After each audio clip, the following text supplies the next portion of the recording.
Ako po si Roel Pontillas ng Perth, Western Australia at kayo nakikinig sa Serbisyong OFW. Narito na ang programang Agapay ng mga Pilipinong manggagawa sa ibang bansa. Hatid ng FEBC Radio TV at ng Global Filipino Movement, Serbisyong OFW. Ang programang ito ay napapakinggan sa 1143 DZMR Santiago, Isabela, 1116 DXAS Zamboanga, 1233 DYVS Bacolod, Pinoy Connection, FEBC Radio TV YouTube channel, Signal Cable Channel 185 sa pakikipagtulungan ng GCTV at sa inyong himpilang 702 DZAS FEBC Radio TV, Agapay ng Sambayanan. Serbisyong OFW.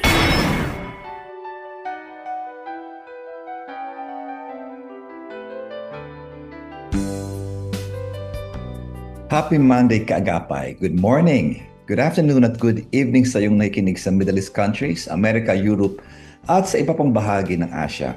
Ngayon po ay August 25, 2025, ika-4 at huling Lunes ng buwan na ito. Well, it's another day para maging grateful sa Diyos dahil sa panibagong pag-asa and another day para ipagpatuloy natin ang pangarap na magandang buhay para sa pamilya at balang araw ay muling magkakasama. Halina't samahan niyo kaming maglingkod sa ating kababayang Pinoy sa Bayong Dagat at 10 ng kanilang pamilya dito lang sa Serbisyong OFW, FEBC Radio TV, membro ng kapisanan ng mga broadcaster ng Pilipinas. Mag-abroad ay di biro. Balak na magtrabaho sa ibang bansa, mga negatibo at positibong epekto nito sa buhay mo. Mag-abroad ay di biro. Dito nga sa Mag-Abroad ay di biro, nais nating may bahagi ang iba't ibang factor para sa pag-decide kung dapat nga ba magtrabaho sa ibang bansa. Siyempre, ang nais po natin ay maitaguyod ang ating mga pamilya. Gusto nating maipakita ang realidad na ang mag-abroad ay hindi biro. Ang topic po natin ngayon para sa araw na to ay patungkol po sa parenting for OFWs. So, ang gagawin po natin ngayon ay ating pag-uusapan kung ano ba ang mga issues patungkol po sa pagiging magulang ng mga anak ng mga OFWs. And at the same time, ano ba yung mga commonly asked questions? Ano ba yung madalas kong naririnig na mga tanong doon po sa field, sa mga kwentuhan, sa mga seminars na ako po ay naging kabahagi? Ano ba ang mga commonly asked questions pagdating po sa how we can be effective in parenting as OFWs?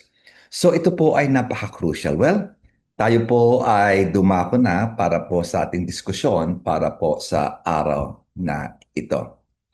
Well, unang-una po sa lahat, dapat nating malaman ay sino po sa inyo dito na medyo challenging ang pagiging magulang ng ating mga OFWs.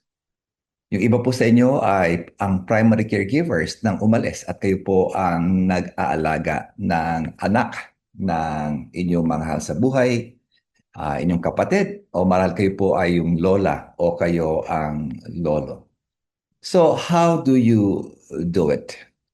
Alam niyo po, dapat matanggap natin na very challenging po ang maging OFW, especially kung tayo po ay nagtatrabaho sa ibang bansa, wanting to provide for the best of for our children, for our family, pero tayo po ay malayo. How can we be able to do it? Meron pong isang quote that goes like this: being a parent is not about being physically present all the time, but being emotionally and spiritually present always. Marahil kayo po ay nakikinig at kayo ay hindi OFWs, pero ang trabaho niyo po ay talagang will take so much time from you. Umaalis po kayo ng bahay na alas 6 ng umaga, umuwi kayo ng alas 9 ng gabi. Marahil ang anak niyo po ay tulog bago kayo umalis at tulog din kung kayo po ay padating na At pag Sabado naman, ito yung time naman na kayo ay nag-rest at may mga church activities. So how are you able to balance po yung ating time sa ating mga anak? How can we effectively parent our children? Marami po sa mga pag-aaral na ang mga umaalis pong mga OFWs, marami sa kanila ay may mga anak. Iba-iba po ang mga edad ng mga anak nila. Marahil sila po ay preschool pa lamang, before school. Sila po ay nagsimula na mag-aral in elementary or maybe in high school. Ang ibang mga anak niyo po ay nasa college. So marami po sa mga OFWs na sila ay merong mga anak. At sa mga nakalipas na mga taon, mas marami na po yung mga babae. Mas lamang na po ng 3%, 4%, no? Ang babaeng umaalis ng ating bansa para magtrabaho. And let us be honest, na mas trained, mas may capacity po ang in general po ito, no? Mas may capacity ang mga babae na sila po ay maging nurturing sa pag-aalaga ng kanilang mga anak. Kaya nga po ang tawag sa mga nanay ay ilaw ng tahanan. Marahil naman, kayo po ay tatay din and you have to take the role of a mom. Iba-iba po ang kwento ng ating mga pamilya. Ayon po sa pag-aaral, ang mga OFW children, they often face loneliness. Sila daw po ay naka-face ng kalungkutan. Siyempre, kung ikaw ay malayo sa iyong pamilya, it can be lonely kung sanay ka na pagising mo handyan si nanay o handyan si tatay. Sila ang nagluluto. Yung anak, kamusta ka na? Na kahit magaling po ang ating naiwan na primary caregiver sa ating mga anak, iba pa rin po yung mga magulang, iba pa rin yung connection ideally. Pangalawa is yung discipline gaps. Na ito ba ay nadidisiplin ng maayos? Ito ba ay iba ang disiplina? O iba yung core values nyo pagdating po sa discipline? O napahabayaan ba ang ating mga anak when it comes to discipline? Kasi po, isa sa pinakamahalagang bahagi po ng pagpapalaki ng anak is a combination of nurture and discipline. At kung ikaw ay isang OFW at hindi ka madiskarte, pwedeng mabawasan ang nurture, pwedeng mabawasan ang discipline. Pero kung ikaw ay madiskarte at alam mo kung ano ang dapat mong gawin, then there can be a balance of nurture and discipline. Ano po ang nurture? We provide yung emotional needs sila, yung kanilang physical needs, yung kanilang spiritual needs, and even yung financial needs, though mas madali ito ngayon sa OFW. Pero ang naging madali lang ay yung financial. And when it comes to discipline, ito ba ay natuturo sa mga anak kung ano ba yung mga non-negotiables? Ano yung dapat? Ano yung hindi dapat? At ano ba yung pwedeng pag-usapan? Ano ba yung mga boundaries ng pag-uwi pwedeng gawin? Ano ba ang katanggap-tanggap na discipline sa pag-aaral and all that? So mahalaga po yung maayos na disiplina at parehong disiplin kat kayo ay malayo sa inyong mga anak. And of course, maraming mga emotional struggles po ngayon na magkakaroon ng parent-teacher conference. Yung ibang pamilya, kumpleto, pero nakita ng anak mo, handyan lang si lola, wala si tatay, o wala si nanay, o wala pareho. So, napakahalaga na meron po tayong matibay na communication pagdating po sa pagpapalaki ng ating mga anak across the miles, across the distance. So ito po ay dapat nating malaman at ito po ay crucial sa pagpapalaki ng ating mga anak. Alam niyo po, yung mga common struggles po, no? Let's talk about yung mga emotional struggles ng mga OFWs. Meron pong tinatawag na separation anxiety. Ang tawag na po ngayon ay SEPANGS, ano?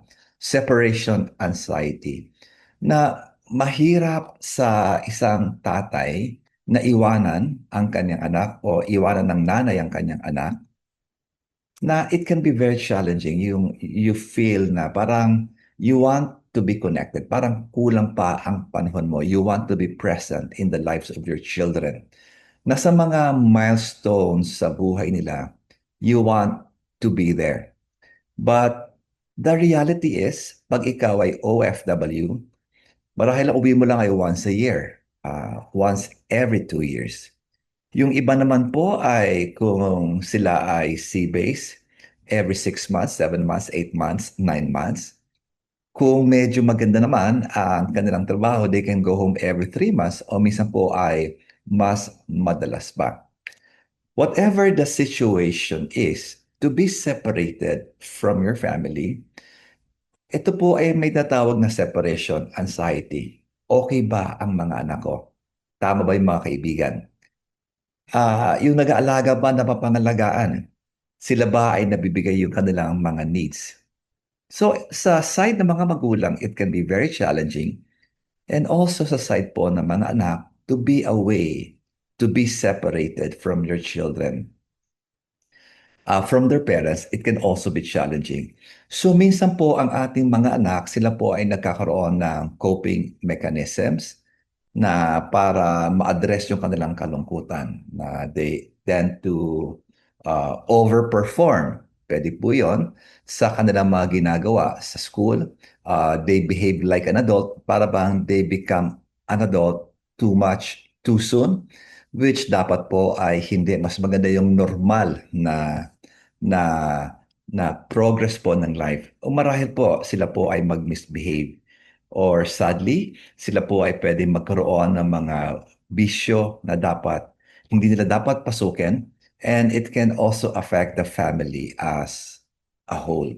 So common po ang separation anxiety. Handyan din po yung inconsistent discipline.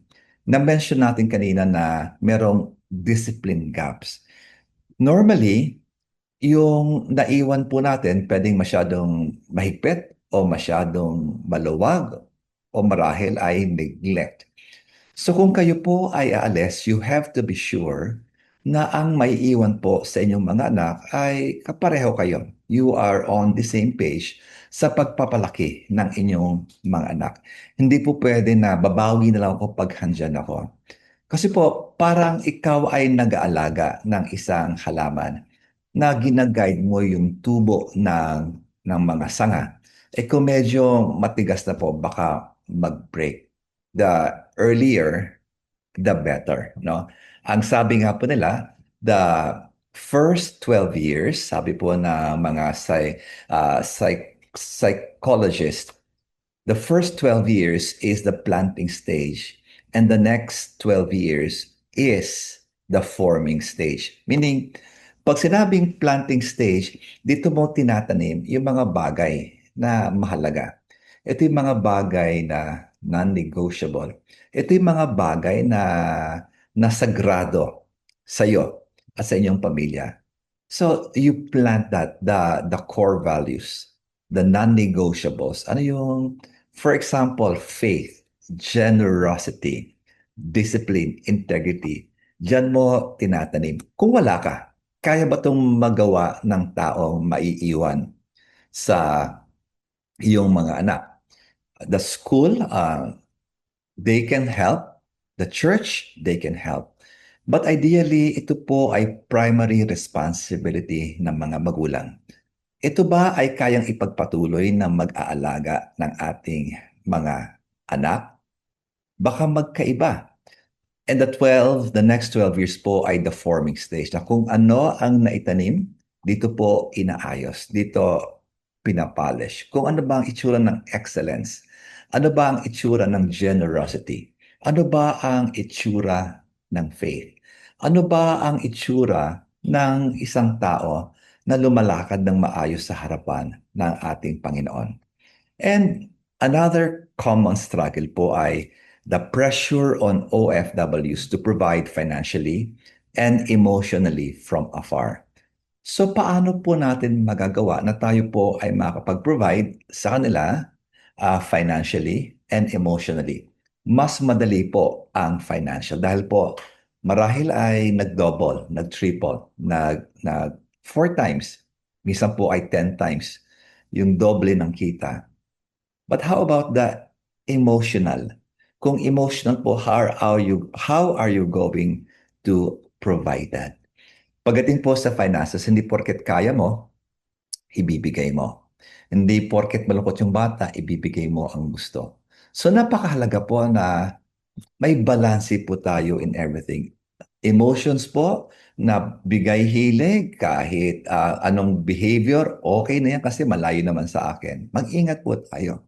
Kasi napakahalaga that when it comes to discipline, it should be a balance of nurture and discipline. Dapat po ito ay balanse. Ang sabi po sa Proverbs 22:6, train up a child in the way he should go, and when he is old, he will not depart from it. So as parents, paano po natin ito mapaprovide sa ating mga anak? How can we train them doon po sa path na gusto ng Diyos sa buhay nila? Para pag sila po ay matanda, hindi sila bibitiw doon sa mga pangako ng ating Panginoon. So ito po ay very crucial sa pagpapalaki ng ating mga anak. May mga principles po na dapat nating malaman. May mga principles na dapat nating panghawakan pagdating po sa pagpapalaki ng ating mga anak. Ano po ang mga key principles na dapat nating malaman? Una, stay connected even from afar. Na wag po tayo magkaroon ng excuse dahil malayo, siguro maunawaan nila. Alam niyo po, kung gusto, may paraan. Kung ayaw, may dahilan. You have to use technology para ito po ay ma-maximize natin pagdating sa video calls, sa message, sa voice notes, text, and all that. Though ngayon po, hindi na masyadong uso yung text na yun dahil mas magastos. Uso na po yung pagdating sa Messenger, pagdating po sa Viber, pagdating po sa iba't ibang platforms na pwede nating gamitin. Pangalawa, pagdating po sa stay connected even from afar, be intentional with words of love and encouragement. Na make sure na every time na kayo po ay nag-uusap, maging kayo po ay nasa Pilipinas actually, kahit hindi kayo OFW, when you talk with your loved ones, with your children, you have to be intentional with words of love and encouragement. That, if possible, each day ay meron pong opportunity na kayo po ay merong positive interaction. Napakahalaga na hindi puro negative. Dapat nga mas marami ang pag-uusap na ito po ay positive. So very crucial na ito po ay ma-experience ng ating mga anak para hindi po mawala yung connection. I always say in my seminars, connect before you correct. Uulitin ko po, correct before you connect before you correct. So be intentional with words of love and encouragement. Sabi po ng pag-aaral ng UNICEF, regular communication reduces emotional stress in left behind children. Minsan ako po ay umattend ng isang seminar or conference ng migration doon po sa Thailand. So I attended, different organizations po ito, hindi po lang mga Christians, pero mga iba-ibang mga organizations, UNICEF and all that. Tapos, may tinanong ako about what are we going to do with the left behind children. And at that time, sabi nila, let's not use the term left behind children. Pero sabi ko, but that's the truth. Sila yung naiwan ng mga bata. And we have to be more accepting na ito ay realidad sa buhay ng mga anak natin, that they are left behind. So, what are we going to do?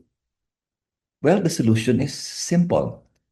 You have to communicate regularly. Stay connected even from afar.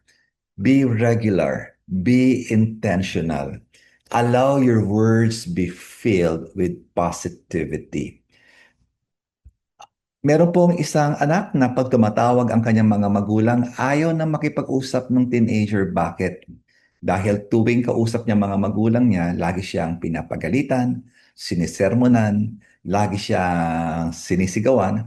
So ayaw nang sagutin pag tumawag o pag tinawag siya ng kanyang tita o nanay mo, kausapin ka. Ayaw na makipag-usap dahil ang experience niya hindi maganda. Kahit po tayong mga adults, would you want to talk to someone or to your boss na pagkausap ka, laging negative ang sinasabi? Siyempre po hindi. There has to be some positive interactions, or ideally, there's a lot of positive interactions between you and your children. Pangalawa, bago po tayo mag-break, work as a parenting team. Mahalaga na magkasundo si mommy at si daddy on how to do it. Kung sino ang umalis, sinong naiwan, dapat sila ay magkasundo. Pag umuo si mommy, umuo si daddy, oo na rin, no? Kung humindi, humindi. At kung mukhang mali, mag-usap yung dalawa. Huwag hayaan ng mga anak na pagbanggain ang mga magulang. Napakahalaga rin po na yung mga naiwan sa atin, they're part of the team. So align with caregiver. It can be a spouse, grandparents, or relatives. Mag-usap po kayo. Yung mga bagay na hindi kayo komportabling pag-usapan, pag-usapan nyo. Are you sure na nag-aalaga po sa anak nyo protektado? Alam po natin ngayon na nangyari po yung mga verbal abuse, nagkakaroon po ng emotional abuse, and even sexual abuse. Protected ba ang ating mga anak? Are we sure na sila ay protected? You have to be super, double sure na protected po ang ating mga anak. Sa mga pinupuntahan nila, safe ba yung ating mga anak? So ito po ay mga bagay-bagay na dapat nating malaman, dapat nating ma-accept. And also, pagdating po sa parenting as a team, you have to be united in voice, you have to be united in discipline, you have to be united in decisions, you have to be united paggamit ng pera, you have to be united in nurture, no? In discipline, in decisions, sa gastos, maging po sa pag-nurture. Dapat kayo po ay magkasundo. Hindi kayo magkaiba. Huwag kayo mag-send ng mixed messages sa ating mga anak na dapat malinaw. Malinaw sa atin, at kung malinaw sa atin, mas madaling magiging malinaw sa ating mga anak. And last point before our break, avoid guilt parenting. No? Ano ba yung guilt parenting? Over-gifting to make up for the absence. Hindi po nila kailangan yung pinakamahal na sapatos. Hindi po nila kailangan yung pinakamagandang cellphone. O hindi po nila kailangan yung mga bagay po ito. Ang kailangan po nila yung pagmamahal nyo eh. Lahat po ng mga bagay na to ay can be helpful, but hindi po ito yung primary. Kayo ang kailangan ng inyong mga anak. The reason why you left is so that you can prepare the future of your family and to meet the present needs. Huwag po tayo mag-overfocus sa present. We also think of the future. If possible, mapabilis niyo po ang inyong journey as an OFW parent. Mapaikli po natin from 10 years to 5 years, from 12 years to 7 years. Kung ito po ay possible, naway ito po yung gawin natin. Children need presence more than presence. Children need presence more than presence, no? So tayo po ay magkakaroon ng maikling break. Magbabalik ang serbisyong OFW makalipas lamang ang ilang mga paalala. Serbisyong OFW.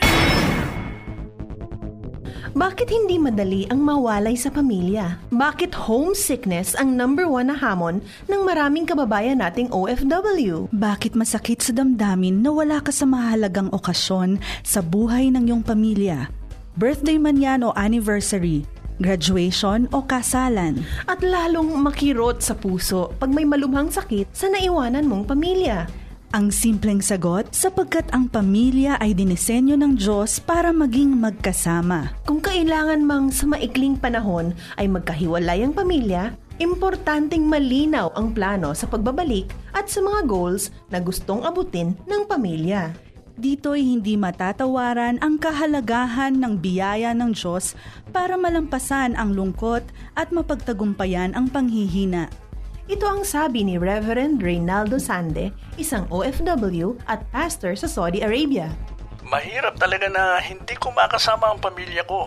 Yung bawat araw ay pare-parehas na lamang. Matapos sa trabaho ay mag-isa na lang ulit sa bahay. But the fact that I survived and I keep on working abroad is really worth all the struggles.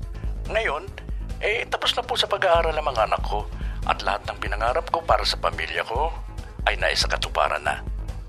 Tanging biyaya ng Diyos ang lakas at kanlungan na pwedeng mapagkatiwalaan.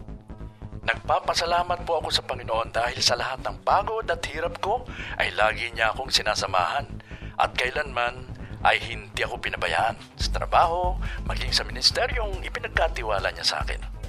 Ang pamilyang Pilipino, pinagbubuklod ng Diyos habang magkalayo. Magkahiwalay may nananatiling buo. Ito ang 702 DZAS. 702 DZAS. Agapan ng Sambayanan. Kasapi sa KBP, kapisanan ng mga broadcaster ng Pilipinas. Serbisyong OFW.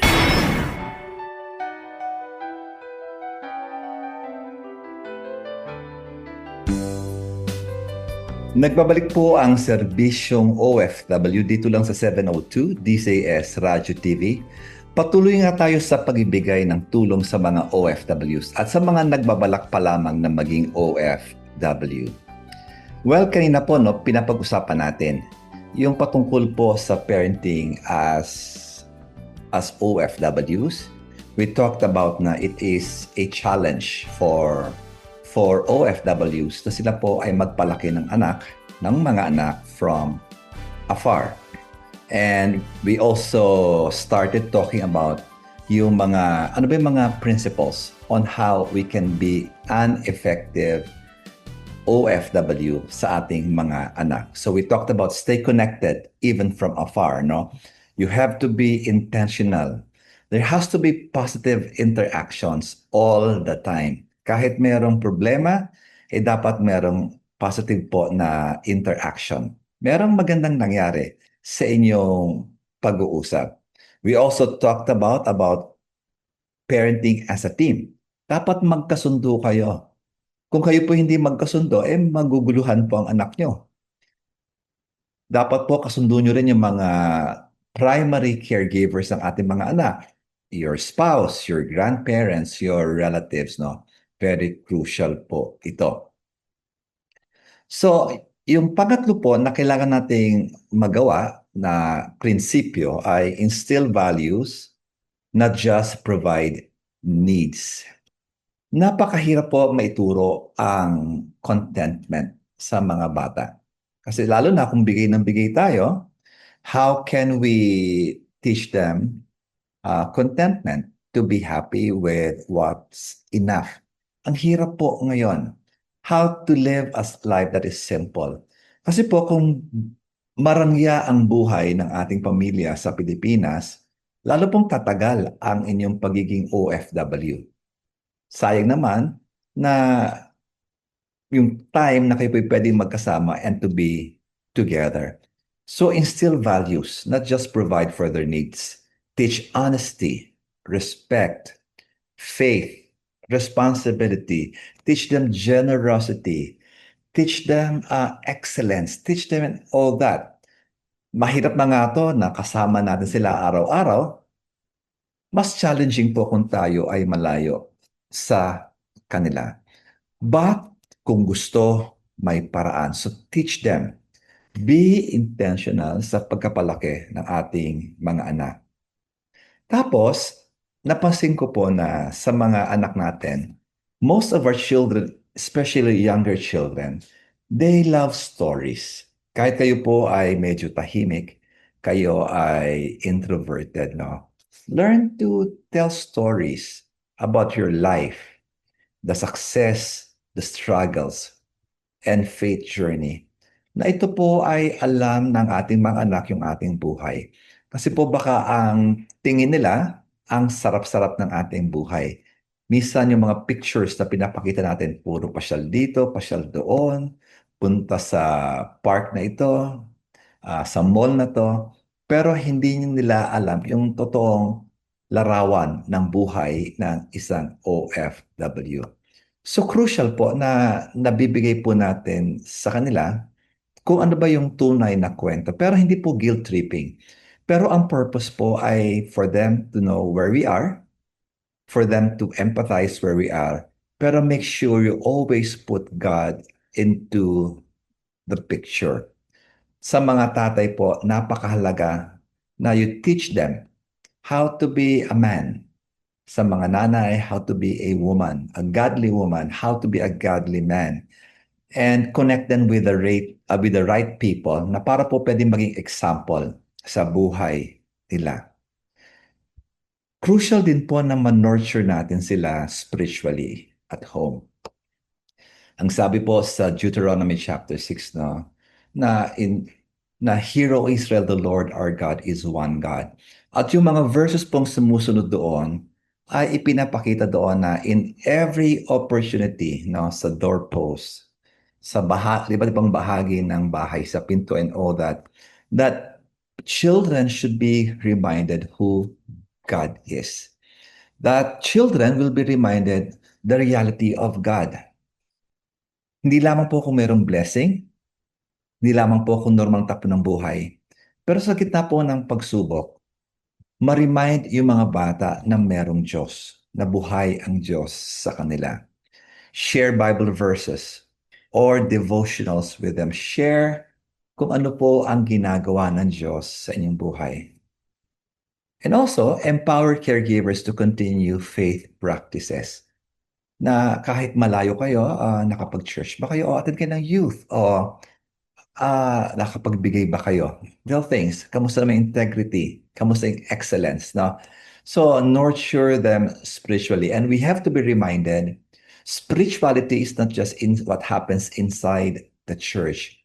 Pero spirituality should be seen, should be expressed, no, in all facets of my life. Napakaganda yung sinabi ni Joshua 24:15 nung they were able to conquer so many armies, so many cities. Pero sa kanya, ang mahalaga ito pa rin, Joshua 24:15. But as for me and my household, we will serve the Lord. So napakahalaga sa kanya at the end of the day is always about God. Always about honoring Him. Always about glorifying Him. So ito po ay very crucial. Ano ba yung mga practical parenting habits na dapat meron tayo? Balikan natin. Schedule consistent family calls. Kami po ni Sister Millie ngayon, while we're talking ngayon, siya po ngayon ay nasa ibang bansa because of work. Siya po ay she'll be gone for 2 weeks, no? Siya po ay pumunta in one country for 3 days and pagbalik niya dito, overnight lang going to two other countries for 2 weeks. Mag-isa po ako dito. Pero in spite of the distance, ang ginagawa po namin ay we have regular calls as a family with the kids. Kami po ng misis ko, even before this program, nag-usap na po kami. That's part of our system. Bago po kami matulog, mag-uusap po kami kahit mag-iba yung aming time zone. So schedule consistent family calls. Pangalawa, celebrate milestones, yung mga birthdays, graduations, o graduate man lang sa Daily Vacation Bible School, i-celebrate nyo. O merong Kahit di na nag-number one, pero excellence, may excellence sa kanyang ginawa, you celebrate. Tapos, paminsan-minsan, send letters, handwritten notes, or mga small gifts that will remind them of your love for them. Napakahalaga din na we teach children about money values. Ano ba yung kahalagahan ng pera? Minsan po, yung mga anak ng mga OFWs, hindi po lahat, pero marami-rami ang aking nakita, hindi po nila nakikita yung pagpapakahirap ng kanilang mga magulang. Teach them the value of money. Explain sacrifices behind remittances.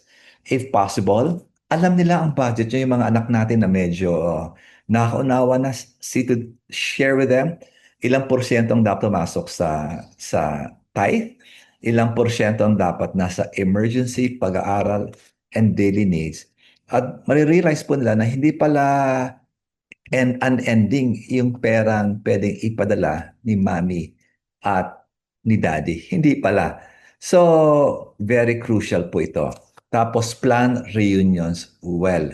Na kung kayo ay uuwi, na don't make yourself too busy na wala na kayong time sa inyong mga anak. Hindi lang pasalubong. Yung pasalubong lang po yan.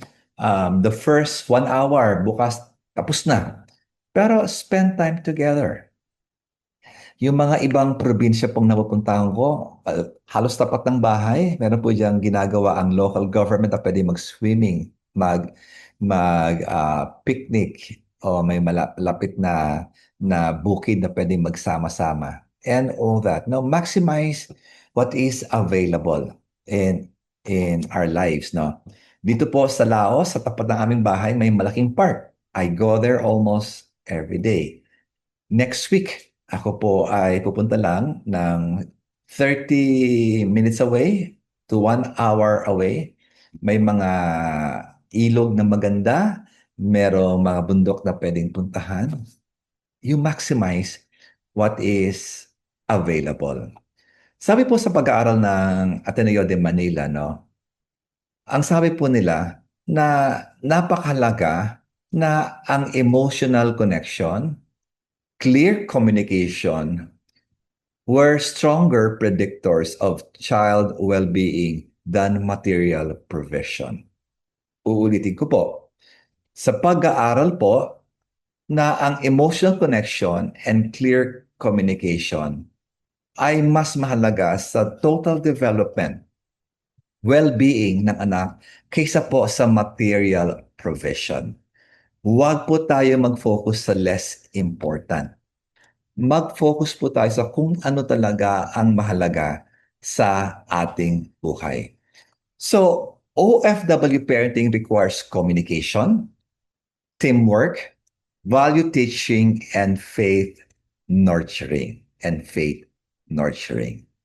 Well, bago po tayo mag-wrap up sa araw na ito, may mga commonly asked questions in the past few years sa mga aking mga seminars, sa aking mga counseling, doon po sa mga opportunities na ako po ay makatanggap ng mga messages sa Facebook or anumang platform.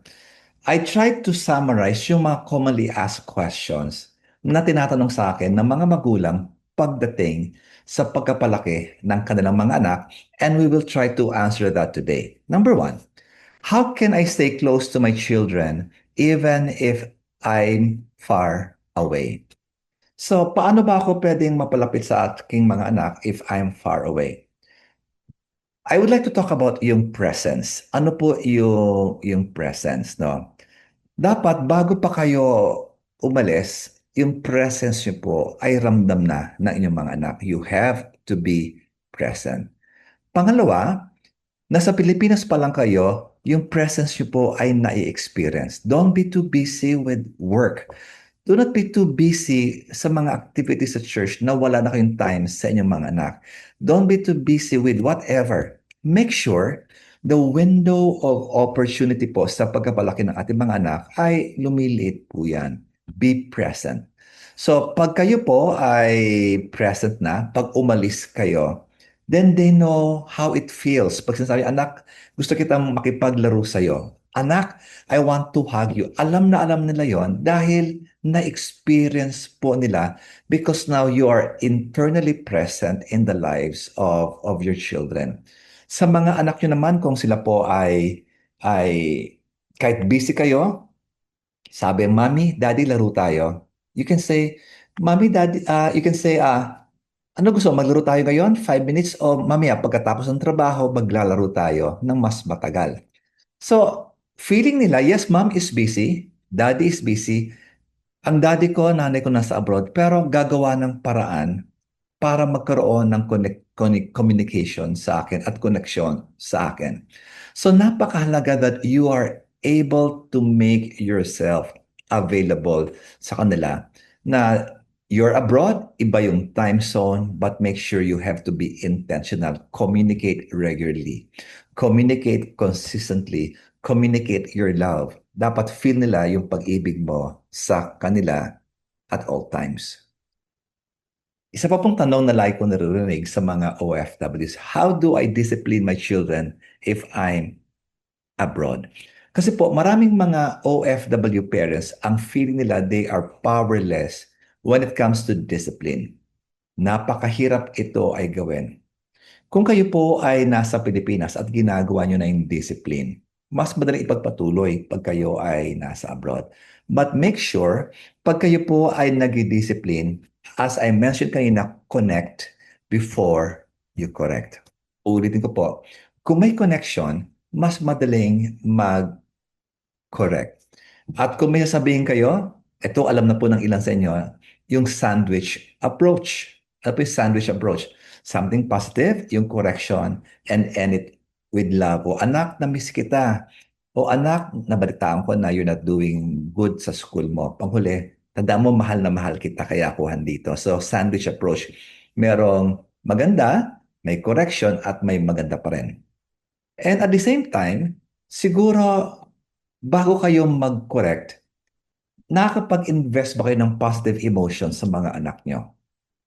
Magtanim kayo ng magtanim para pag prune nyo, kayang i-handle ng halaman yung pruning. Na merong pataba na, anak, alam mo, balita ako, gumigising ka ng maaga, tumutulong ka na sa paghuhugas ng pinggan. O anak, umuwi ka ng maaga kagabi. At kung minor naman ang pagkakamali, baka hindi mo na kailangang i-mention hanggat hindi ka pa nakakapagtanim sa kanila. So always make sure that you're able to plant positive emotions sa buhay ng mga anak natin. At mahalaga, yung style mo, yung core values mo in discipline ay pareho doon sa naiwan, or else magkakagulo, magkakasamaan ng loob. So pwede, kaya. Another question. How can I prevent my children from growing up materialistic or dependent on remittances? Nasa nyo na po yun eh. Naituro mo dyan ba sa kanila kung ano ba ang pangangailangan? Ano ba ang kagustuhan? Mahalaga, ang pangailangan tagpuin nyo yung kagustuhan, case to case yan. Hindi porket kaya mong ibigay, ibibigay mo. Hindi porket gusto at nagdabog ang anak mo, ibibigay mo. Hindi po ganon. Again, ang well-being po ng bata ay hindi dinedevelop ng material. Ito po dinedevelop ng consistent parenting, teaching them the values of life and of faith. In fact nga, magandang maituro natin sa mga anak natin is about simplicity. Maituro sa kanila ano ba ang enough, ano ba yung okay. Hindi porket kayo magbigay ng allowance na 10,000, 10,000 ibigay mo monthly. Baka 5,000 pwede na o 2,000 pwede na. Baka naman pwede sila magbaon. Baka pwede naman maglakad. Papuntang school, baka malapit naman. So, you teach them about simplicity. You teach them about gratitude. At maganda, nasa example nyo rin po, nakikita sa inyo that you are grateful. Nakikita sa inyo na kayo po ay hindi materialistic. Parenting is actually, sabi ng pag-aaral, is 80% modeling. If you are grateful, you're living a simple life. If you are living a life na talagang ano ba yung enough sa akin, ito po ay mapipick up ng ating mga anak sooner or later. Ito, another question, no? How do I deal with the emotional struggles of my children? Loneliness, rebellion, poor school performance. Una ay listen to them. Empathize to them. O ano ba naramdaman mo? Ano ba ang nangyayari sa'yo? O anak, ano ba yung pain mo ngayon? Baka yung anak mo ay nalulungkot na wala ka. Make sure that you enter the world of your children. Huwag mong sabihin na, hindi mo ba alam kung anong ginagawa ko sa iyo? Pwede mo nila sabihin, ginusto mo naman yan eh. Hindi man yan ang ginusto ko. Remember, you are suffering. And they're also suffering. Listen to them. Listen, listen, listen. Anak, how can I help you? Paano kita matulungan? O anak, ano ba ang nangyayari? At kung sila ay nagsalita, make sure you don't judge. Oh, I'm sorry to hear that. You can apologize even if you are not wrong. But rather, you are apologizing because may pain yung bata. Because your purpose is connect first before you correct. Panghuling tanong, maganda yung tanong na ito. How do I balance work abroad, my own well-being, and parenting responsibilities? Iba-iba po kasi pag single ka, iba. Kung yung mga anak mo ay medyo malaki na, medyo iba rin yung balance ng work. Yung position mo, iba rin. No? Iba-iba yung mga seasons ng ating buhay. So what do you do? Make sure what is important sa work mo. Ano yung priority mo? If you can say no to some work, then say no. Huwag kang kuha ng trabaho para dagdag kita. Hindi po. Ano ba yung sapat? Ano yung kaya mo? My own well-being, ano po ito yung self-care, no? Emotional, physical, spiritual, na you have to invest in yourself, na you exercise. Ako po, bago mag-radyo ngayon, nakapag-exercise po ako ngayon. Kung si Sir Millie po yan dito, sabay kami nag-exercise. We try to eat healthy food as much as possible. Umiiwas sa mga processed food. And at the same time, parenting responsibilities, make sure that when you take care of yourself, mas madaling maalagaan yung ating mga anak. Na makita natin ano ba yung nurture na kailangan ng anak natin, ano ba yung discipline na kailangan natin, and there has to be a balance of both. A high level of discipline, and of course, even a higher level of nurturing. Well, naway kayo po ay merong nakuha sa ating diskusyon ngayon. And I hope and pray that God will guide us on how we can maximize the time, the season, the family that God has entrusted to us. Tayo po ay manalangin. Amang Diyos, maraming salamat sa iyong kabutihan sa aming lahat. Hindi ka nagbabago sa yung katangian. Ang mga pangako mo ay tinutupad mo. Father, in the name of Jesus, Lord, I pray that you will continue to guide the parents, Lord, on how they can effectively parent their children. Na sila po ay magbigay ng sapat na nurture, sapat na discipline. At naway yung mag-asawa, yung mga caregivers sa Pilipinas, sila po ay magkasundo on how to do it.